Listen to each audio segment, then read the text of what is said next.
Boa noite, pessoal. Tudo bem com vocês? Hoje nós teremos a nossa live de revisão da disciplina de gerenciamento dos recursos naturais. Vai ser uma live bem tranquila, bem simples e objetiva, não vai ser extensa. Eu vou estar revisando aí com vocês as questões da disciplina, para vocês estarem revisando as atividades e também tendo estudo aí para as provas de vocês, tá bom? Vamos iniciar aqui.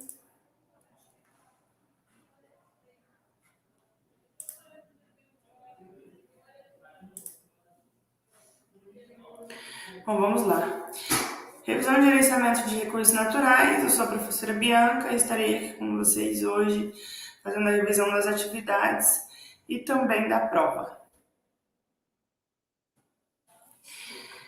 Acredito que está um pouquinho complicado de ler, é só vocês aumentarem a tela aí que conseguem tranquilamente, tá bom? Vamos lá para as questões de gerenciamento de recursos naturais. A inevitável devastação ambiental decorrente do processo de desenvolvimento industrial é um quadro que começa a se modificar a partir da defesa pública de um novo conceito, o desenvolvimento sustentável. O uso dessa expressão tem a finalidade de... Vocês têm as opções ali abaixo que serem assinaladas, mas a resposta correta é propor a conciliação do desenvolvimento com o meio ambiente, sem comprometer as futuras gerações, no que se refere à destruição dos recursos naturais.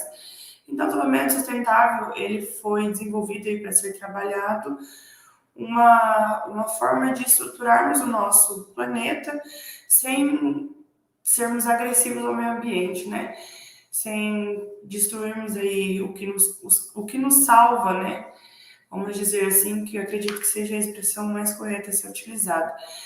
Não vamos ser agressivos com o que nos salva, o que nos sustenta no dia a dia.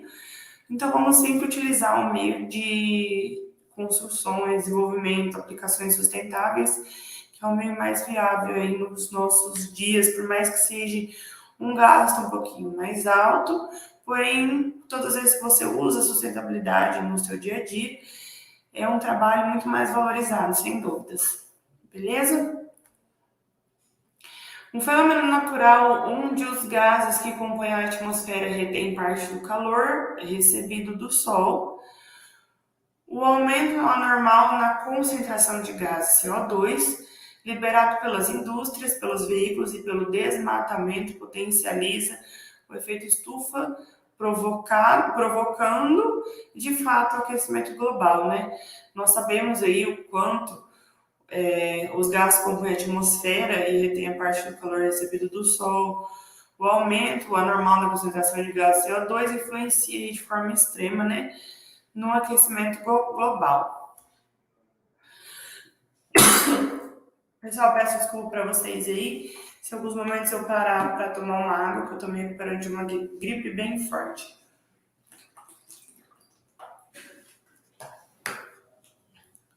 Bom, vamos lá. Discutindo sobre a intensificação do efeito estufa, Francisco Mendonça afirmava: a conservação do calor na troposfera ocorre a partir da perda de energia da superfície terrestre. Esta, ao se resfriar, emite para a atmosfera radiação de ondas longas equivalentes à faixa do infravermelho, caracterizadas como calor sensível, que são retidas pelos gases do efeito estufa. O dióxido de carbono, o famoso CO2, é o principal gás responsável em reter o calor na baixa atmosfera.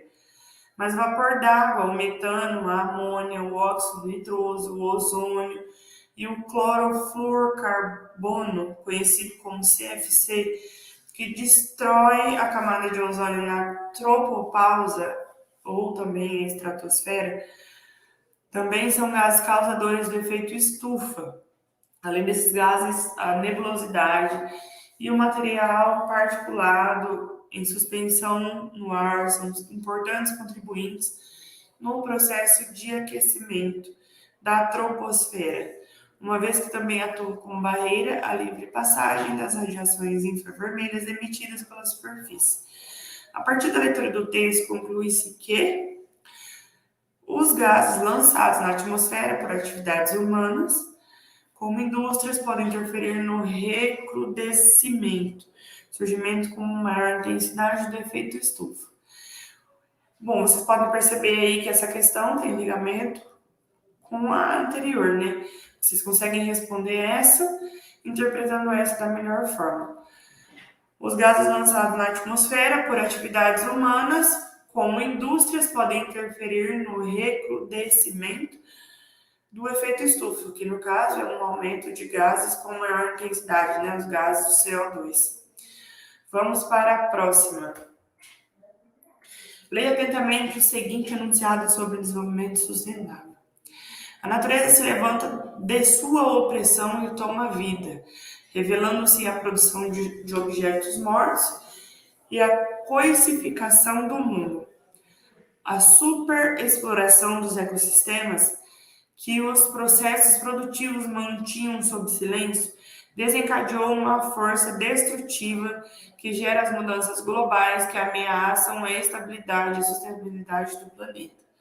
O impacto dessas mudanças ambientais na ordem ecológica e social do mundo ameaça a economia com um câncer generalizado e incontrolável, mais grave ainda do que as crises cíclicas do capital. Saber ambiental, sustentabilidade, racionalidade, cumplicidade, poder. Considerando o enunciado acima as áreas afirmação verdadeira. Nós temos aí de opções. Vamos lá. A discussão levantada pelo texto fortalece a tese de que o ambiente necessita ser interpretado. Perdão, vamos voltar aqui, que eu tive um pequeno probleminha com a nossa imagem. A discussão levantada pelo texto fortalece a tese de que o ambiente necessita ser interpretado cada vez mais a partir de bases ecológicas, com destaque para projetos de restauração e descontaminação de ecossistema em desequilíbrio. O texto apresenta-se otimista, sobretudo ao informar que a natureza entrou em sintonia com o progresso econômico e se converteu em um suporte para o desenvolvimento justo da sociedade. Uma das interpretações do texto que pode ser realizada é a de que a sustentabilidade ambiental depende marcadamente do desenvolvimento do mercado globalizado, da eficácia da tecnologia e da racionalidade instrumental. O texto sugere que a questão ambiental é um campo de ação política e econômica, inscrevendo-se nas grandes mudanças produtivas e de consumos contemporâneos. Estão corretas apenas a questão 4. O texto sugere que a questão ambiental é um campo de ação política e econômica, inscrevendo-se nas grandes mudanças produtivas e de consumo contemporâneo.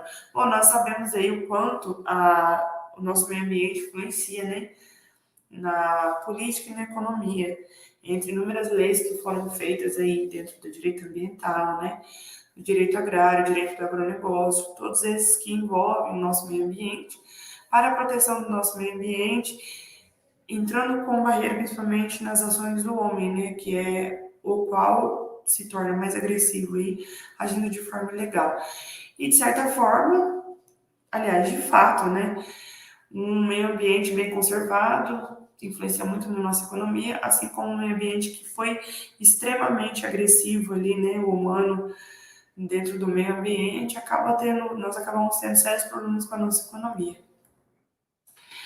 Vamos lá para mais uma. Considerando a gestão de recursos naturais, é possível afirmar que a gestão de recursos naturais nada mais é que um conjunto de ação que tem como objetivo controlar e regular o uso de recursos naturais, além de protegê-los, assim como todas as leis do direito ambiental que foram geradas para a proteção do nosso meio ambiente.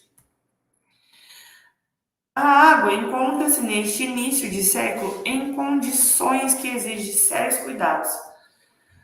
Além do volume existente desse recurso, é importante considerar sua distribuição geográfica e suas formas de uso para preservá-lo, tendo como referência o planeta. Sendo assim, pode-se afirmar que existe notória desigualdade na distribuição das águas continentais. E nesse aspecto, a América do Sul é um dos continentes mais abastecidos com esse recurso natural, em especial nas áreas tropicais. Pessoal, eu optei por fazer essa revisão de forma simples e objetiva, é porque eu venho trabalhando assim com os outros alunos, eles têm gostado. Não fica uma revisão cansativa, vocês conseguem entender de forma clara a questão, a resposta, e eu explico a resolução para vocês, o porquê dessa resposta, né? E eu espero que tenha ajudado vocês aí dessa forma que eu tenho trabalhado, tá bom? E vamos para mais uma. A falta de água doce do planeta será possivelmente um dos mais graves problemas deste século. Prevê-se que nos próximos 20 anos, a quantidade de água doce disponível para cada habitante será drasticamente reduzida. Por meio de seus diferentes usos e consumos, as atividades humanas interferem no ciclo da água, alterando a qualidade da água e a sua quantidade disponível para o consumo da população. Vamos para mais uma. À medida que crescem a população e as cidades, ocorre também uma crescente demanda pela água, que é utilizada de diversas formas, como no uso doméstico, nas indústrias, na agricultura e pecuária. Com relação à demanda de água, assinale a alternativa que mostra onde a água é requerida em maior quantidade. Nós sabemos aí, né, que a água é requerida em maior quantidade, com certeza, na agricultura, principalmente irrigação de lavouras, é onde nós conseguimos o desenvolvimento aí do seu alimento, né? Principalmente de plantações que são utilizadas para a produção de materiais que vocês também utilizam, né? Para quem não sabe aí, muitas roupas, maquiagens são feitas aí também dentro da agricultura, né? De culturas utilizadas para essa produção. E vamos para as questões finais. Essa aqui é uma questão que está dentro do quadro de questões de vocês, e ela diz assim, ó. Um professor, durante a sua aula sobre matrizes energéticas, foi questionado por um aluno sobre a possibilidade de abastecer um país como o Brasil utilizando somente energia solar ou eólica. Isso é possível? Bom, a energia solar não é explorada no Brasil por seu alto custo. A energia solar ela tem realmente um alto custo. Quem procura as empresas de energia solar para fazer essa instalação em suas residências ou empresas sabem, né, desse valor acima do que nós estamos acostumados. A ANEEL estabeleceu uma norma resolutiva 482/2012 em 2013, mas muitos dos cidadãos não geram a própria energia por não enxergarem a prática como um investimento viável. Sendo assim, as turbinas eólicas reagem ao vento e não à necessidade de consumo. Então, ela é considerada uma fonte variável e não como um fornecedor seguro. Nós sabemos que vivemos em um país atípico, né? E nós não teríamos vento suficiente para sustentar turbinas eólicas. Então, é de imediato, meramente impossível nós utilizarmos apenas energia eólica aí por conta dessa alteração climática que nós vamos recebendo aí todos os dias, né? E nós temos essa aqui também, ó. Você sabe quais são as principais matrizes energéticas do país? Quase metade da energia consumida no Brasil, cerca de 47% é proveniente de fontes renováveis, ou seja, de recursos capazes de se refazer ao curto prazo. O número é bastante promissor se comparado à matriz energética mundial, que tem como predominância o uso de combustíveis fósseis. Essa característica da matriz energética brasileira é muito importante, pois as fontes não renováveis de energia são as maiores responsáveis pela emissão de gases do efeito estufa. Contudo, embora o país esteja no caminho certo, ainda há grandes desafios para diminuir o uso de fontes poluidoras. Ainda sobre as fontes de energia, desenvolva uma pesquisa sobre fontes alternativas ou renováveis. Descreva o que são energias alternativas, cite exemplos e discorra sobre o porquê as energias alternativas serem a fonte do futuro.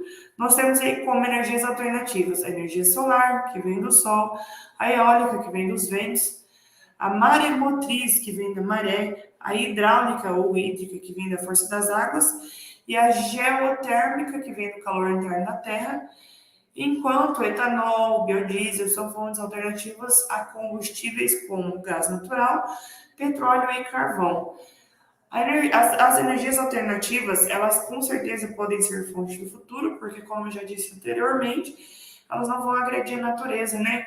Como as demais aí são feitas, como por exemplo, nós vemos hoje em dia é muito comum percebermos a quantidade de rede elétrica sendo transpassada aí dentro de lavouras, né? E os proprietários rurais acabam tendo que conviver com aquilo ali. A energia elétrica, quando ela é passada dentro de uma lavoura, isso vai para a justiça, acaba entrando como uma servidão administrativa de passagem de rede elétrica. E isso, quer queira, quer não, acaba afetando ali, né, a produtividade, dá um desfalque no solo. Aquela área da rede elétrica foi implantada, não vai mais poder passar pessoas, maquinários para cultivo da lavoura, né? Por questão de segurança ali, fica proibido por lei pessoas circularem ali naquela área também, então vai acabar perdendo. Então, é realidade, né? Uma realidade que nós esperamos aí para o nosso futuro, que essas energias alternativas sejam consumidas pela população, utilizadas, salvando aí o nosso meio ambiente. Bom, pessoal, como eu disse, a nossa revisão ia ser bem tranquila, não ia ser extensa e bem objetiva. Deixo aqui meu e-mail, caso vocês precisem me procurar, estou à disposição. E muito obrigada por participarem da nossa revisão e até breve.